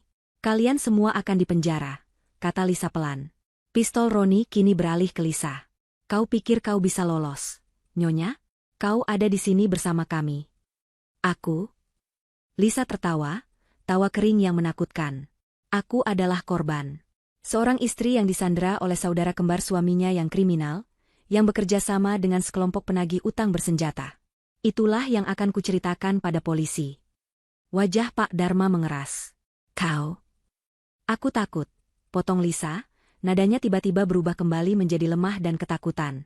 Aku sangat takut sejak Fanny datang ke rumah ini kemarin. Fanny menatapnya. Apa maksudmu? Aku tahu dia bukan Ardi, bisik Lisa. Dia mengancamku. Dia mengancam akan menyakiti kakakku jika aku tidak menurut. Aku tidak, protes Fanny. Benarkah? Lisa menatapnya tajam. Lalu dia berbalik ke brankas. Tangannya yang sehat merogoh ke dalam, kerak paling atas, di belakang sebuah kotak perhiasan. Karena aku sangat takut, aku merekam semuanya. Dia menarik keluar sebuah benda kecil. Perekam suara digital seukuran ibu jari. Dia telah menaruhnya di sana tadi pagi, tepat setelah Fanny pergi, menyalakannya, dan menyelipkannya di balik tumpukan dokumen. Dia tahu akan ada konfrontasi. Dia butuh bukti. Mata Fanny membelalak ngeri. Mata Pak Dharma dan investor lainnya juga melebar. Aku merekamnya saat dia mengancamku, kata Lisa, suaranya gemetar. Aku merekamnya saat dia mengaku sebagai Ardi. Dan dia melihat ke sekeliling ruangan. Aku rasa, benda ini juga merekam semua yang baru saja terjadi di ruangan ini. Kepanikan murni melanda Fanny dan ketiga investor itu. Roni menurunkan pistolnya sedikit, bibirnya bergetar. Pengakuan Fanny bahwa Ardi yang merencanakannya, kata Lisa, seolah menghitung. Teriakan Pak Dharma tentang penipuan. Ancaman Roni dengan pistol. Dan suara vas yang pecah. Fanny menerjang ke arah Lisa. Berikan itu padaku. Jangan bergerak, teriak Roni, kembali mengarahkan pistolnya ke Fanny. Hentikan, perintah Pak Dharma. Dia menatap Lisa. Apa maumu, Nyonya? Uang? Kau mau bagianmu? Lisa menggelengkan kepalanya. Aku mau keadilan. Dia menekan tombol play pada perekam itu. Suara-suara memenuhi ruangan. Suara Fanny yang panik, dia akan menjebak kita semua. Lalu suara Pak Dharma, kau pikir kami bodoh. Lalu suara teriakan, pukulan, dan akhirnya, suara retakan vas yang mengerikan. Semuanya ada di sana. Bukti yang tak terbantahkan yang memberatkan mereka semua dalam berbagai tingkat kejahatan. Dan di tengah-tengah pemutaran rekaman yang mengerikan itu, suara lain terdengar. Suara yang jauh, tapi semakin lama semakin jelas. Sirene. Bukan satu, tapi banyak. Melengking di keheningan malam, mendekat dengan cepat. Pistol di tangan Roni terjatuh ke lantai dengan bunyi gedebuk. Wajah Pak Dharma berubah pucat seperti mayat. Fanny bersandar ke dinding, kakinya lemas. Mereka terjebak. Fanny menatap Lisa dengan ngeri. Kau menelepon polisi? Lisa menggelengkan kepalanya. Aku tidak bisa. Ponselku ada di bawah. Dia menatap lurus ke mata Fanny. Tapi begitu kalian semua masuk rumah ini, aku menyuruh Fanny, maksudku, pria yang kusebut, Mas, untuk menelepon kakakku. Aku bilang padanya aku takut. Aku bilang, jika aku tidak meneleponnya kembali dalam 15 menit, telepon polisi dan kirim mereka ke alamat ini. Beritahu mereka ada perampokan bersenjata. Pak Dharma memejamkan matanya. Dia mengerti. Jebakan berlapis, bisiknya. Dia tidak dijebak oleh Ardi. Dia dijebak oleh wanita yang terlihat lemah ini. Sirene kini sangat dekat, berhenti tepat di depan rumah. Terdengar suara pintu mobil dibanting dan teriakan-teriakan keras. Polisi! Keluar dengan tangan di atas. Lisa menatap Fanny, Pak Dharma, dan 2 investor lainnya. Ardi masih terbaring pingsan. Pistol tergeletak di lantai. Rekaman suara masih memutar ulang pertengkaran mereka. Karma telah dimulai, bisik Lisa. Kalian punya pilihan sekarang. Turun ke bawah dengan tangan di atas dan ceritakan yang sebenarnya. Atau tetap di sini dan jelaskan pada polisi kenapa kalian ada di ruangan ini dengan pistol, brankas terbuka, dan suamiku yang sekarat. Dia lalu melakukan hal terakhir. Dia menarik napas dalam-dalam dan menjerit. Jeritan paling keras, paling histeris, paling menakutkan yang pernah dia keluarkan. Tolong, tolong aku. Mereka di sini, di ruang kerja. Langkah kaki berat berlarian menaiki tangga. Pintu ruang kerja didobrak terbuka. Polisi berseragam lengkap menyerbu masuk, senjata teracung, meneriakkan perintah. Mereka melihat sebuah pemandangan yang jelas. Seorang wanita, Lisa, menangis histeris di sudut, tangannya berdarah. Satu pria, Ardi, tergeletak pingsan di lantai. Satu pria, Fanny, berdiri dengan ngeri di dekatnya.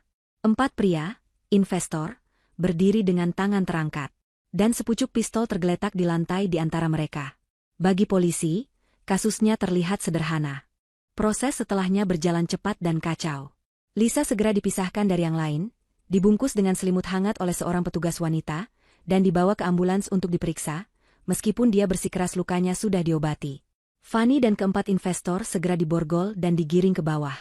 Ardi, yang masih pingsan, dibawa dengan tandu, statusnya tidak jelas antara korban atau tersangka, tangannya diborgol ke sisi tandu sebagai tindakan pencegahan. Di kantor polisi, setelah lukanya dibersihkan ulang dan dia diberi secangkir teh manis yang hangat, Lisa menceritakan kisahnya. Dia menceritakannya dengan tenang, runtut, dan penuh kejujuran. Dia menceritakan tentang telepon kakaknya, kecurigaannya, tahi lalat, dan bagaimana Fanny datang menggantikan Ardi. Dia menceritakan tentang ancaman Fanny yang membuatnya menyembunyikan perekam suara. Dia menceritakan bagaimana Ardi datang bersama para investor, memaksanya membuka brankas. Lalu, dia menyerahkan 2 barang bukti. Yang pertama adalah perekam suara digital. Ini merekam semua yang terjadi di ruang kerja. Pak, katanya kepada detektif kepala yang menginterogasinya. Ancaman mereka, pertengkaran mereka, dan penyerangan terhadap suami saya. Yang kedua, dia keluarkan dari balik jilbabnya, benda yang tidak dilihat siapapun di rumahnya. Buku catatan bersampul kulit hitam. Dan ini, katanya pelan, adalah alasan mengapa semua ini terjadi. Dia menjelaskan tentang ayahnya, seorang auditor, dan investigasinya terhadap perusahaan keluarga Wijaya. Dia menjelaskan bahwa Ardi tidak hanya mengincar perhiasan, dia mengincar buku ini untuk menghancurkan bukti kejahatan keluarganya. Mata detektif itu melebar. Kasus perampokan rumah sederhana baru saja berubah menjadi konspirasi penipuan korporat besar-besaran. Karma berjalan dengan cepat dan tanpa ampun. Ardi terbangun di kamar rumah sakit keesokan harinya, kepalanya diperban dan berdenyut sakit. Hal pertama yang dilihatnya adalah seorang petugas polisi yang duduk di samping tempat tidurnya. Dia mencoba menyangkal segalanya. Dia menyalahkan Fanny, menyalahkan para investor, menuduh mereka bersekongkol merampoknya. Dia bahkan mencoba menuduh Lisa histeris dan berhalusinasi. Tapi penyangkalannya hancur berkeping-keping. Pertama, oleh kesaksian Fanny. Fanny, yang sadar telah dikhianati dan kini menghadapi dakwaan penyerangan dan persekongkolan, tidak menahan apapun. Dia membeberkan seluruh rencana Ardi, dari awal hingga akhir, melukiskan gambaran rinci tentang bagaimana Ardi memanipulasinya untuk melakukan pekerjaan kotor. Kedua, oleh kesaksian Pak Dharma. Pak Dharma, yang menyadari bahwa Lisa telah memberinya jalan keluar, bekerja sama sepenuhnya. Dia dan 2 rekannya, kecuali Roni, mengakui telah datang untuk menagih utang, tapi bersikeras mereka tidak berniat melakukan kekerasan sampai Ardi mencoba menjebak mereka. Mereka memberikan kesaksian yang memberatkan Ardi dan Roni, si pemegang senjata. Dan yang terakhir, oleh buku catatan hitam itu. Buku itu adalah paku terakhir di peti mati Ardi. Para penyelidik membukanya dan menemukan bukti yang teliti dan tak terbantahkan tentang penggelapan pajak, pencucian uang, dan penipuan selama puluhan tahun yang dilakukan oleh ayah Ardi, dan dilanjutkan oleh Ardi sendiri. Pengadilan itu menjadi berita utama nasional. Skandal kembar Wijaya. Ardi dihukum berat. Dakwaannya berlapis. Otak konspirasi perampokan, penipuan besar-besaran, pencucian uang, dan membahayakan nyawa. Dia kehilangan segalanya, reputasinya, perusahaannya, dan kebebasannya. Fani juga menerima hukuman penjara.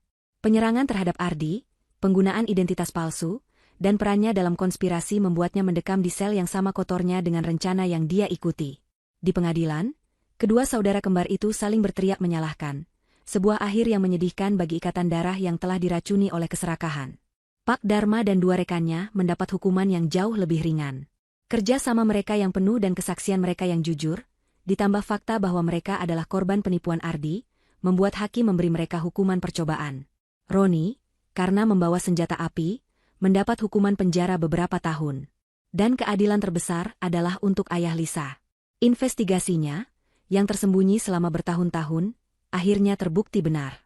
Namanya dibersihkan secara anumerta, dan dia diakui sebagai pahlawan yang mengungkap salah satu skema penipuan terbesar di negara itu. Aset-aset haram keluarga Wijaya disita oleh negara.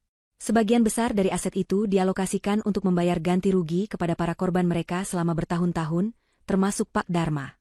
6 bulan kemudian. Pagi itu cerah. Lisa duduk di teras belakang rumahnya, rumah yang kini terasa damai dan menjadi miliknya sepenuhnya. Di sampingnya, Karina menuangkan teh hangat ke dalam 2 cangkir. Udara pagi terasa segar, bersih. Lisa menatap tangannya. Bekas luka di telapak tangannya telah memudar, hanya menyisakan garis tipis berwarna merah muda, pengingat permanen akan malam yang mengubah hidupnya. Di atas meja tergeletak surat kabar pagi. Berita utamanya tidak lagi tentang persidangan. Berita itu berbunyi, penghargaan auditor kehormatan anumerta diberikan, kebenaran akhirnya terungkap. Di bawahnya ada foto ayahnya yang tersenyum bangga. Ponsel Lisa bergetar pelan di atas meja. Sebuah pesan dari nomor yang tidak dikenal, tapi dia tahu siapa pengirimnya. Dari Pak Dharma. Isi, pembayaran kompensasi pertama dari dana sitaan negara sudah masuk hari ini. Saya tidak tahu harus berkata apa. Ayah Anda adalah orang yang jujur. Tapi Anda adalah seorang pejuang. Terima kasih. Lisa menutup ponselnya. Dia tidak membalas. Dia mengambil cangkir tehnya, merasakan kehangatan menjalar di jari-jarinya. Dia menatap ke taman, di mana matahari pagi baru saja terbit, memandikan halaman rumahnya dengan cahaya keemasan. Dia tersenyum. Senyum tulus pertama yang dia rasakan dalam waktu yang sangat lama. Dia telah melalui neraka, tapi dia keluar bukan sebagai korban, melainkan sebagai pemenang. Dia bebas. Fajar baru telah tiba.